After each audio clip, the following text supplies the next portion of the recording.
ধুবড়ীতে কংগ্রেসের জনপ্রিয়তার জন্যই রকিবুলের বিপুল জয়। একথা বলতে গিয়ে শিক্ষামন্ত্রী রনোজ পেগু বলেন, ধুবড়ী সংখ্যালঘু অধ্যুষিত বলে রেকর্ড ভোটে জয়ী হন রকিবুল। শিক্ষামন্ত্রীর মন্তব্যে ফের পরিষ্কার হয়ে যায় আসন্ন নির্বাচনে সাম্প্রদায়িক তাস খেলতে প্রস্তুত বিজেপি।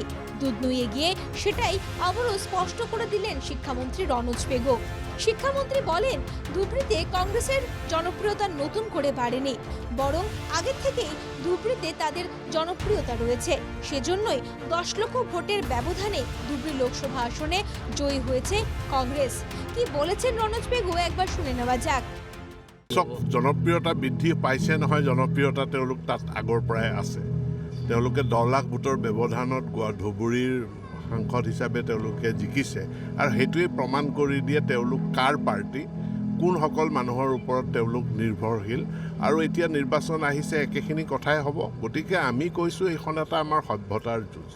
রনোজ বলেন, এবারে লড়াই হবে সভ্যতার। এই লড়াইয়ে রাজ্যের ভূমিপুত্রদের স্বার্থ সুরক্ষিত করার কথা বললেন শিক্ষামন্ত্রী।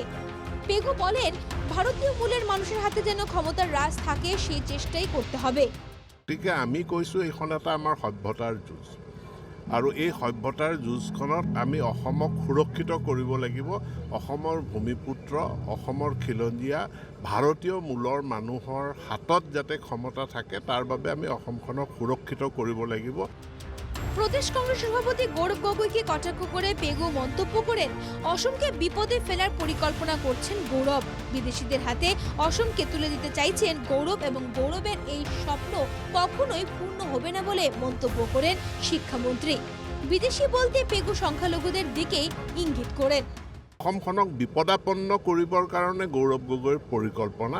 তেওঁ অসমখনক প্ৰব্ৰজনকাৰীৰ হাতত, বিদেশীৰ হাতত অসমৰ শাসনভাৰ গতাই দিয়াৰ তেওঁৰ যি অলিক সপোন, সেই কেতিয়াও পূৰণ নহয়। বিধানসভা নির্বাচন যত এগিয়ে আসছে ততই আক্রমণাত্মক হয়ে উঠেছে রাজনৈতিক দলগুলো, আর বিজেপি সরাসরি সাম্প্রদায়িক লাইনেই প্রচারে নেমে পড়েছে। গোয়ালপাড়ার দুধনুয়ে এদিন শ্মশানগ্রাম উচ্চ মাধ্যমিক স্কুলের শতবার্ষিকী অনুষ্ঠানে গিয়ে শিক্ষামন্ত্রী দলীয় লাইন মেনেই প্রতিপক্ষকে আক্রমণ করেন। দুধনুই থেকে ভবেশ চন্দ্র ভাগবতের রিপোর্ট, এনকেটিভি বাংলা।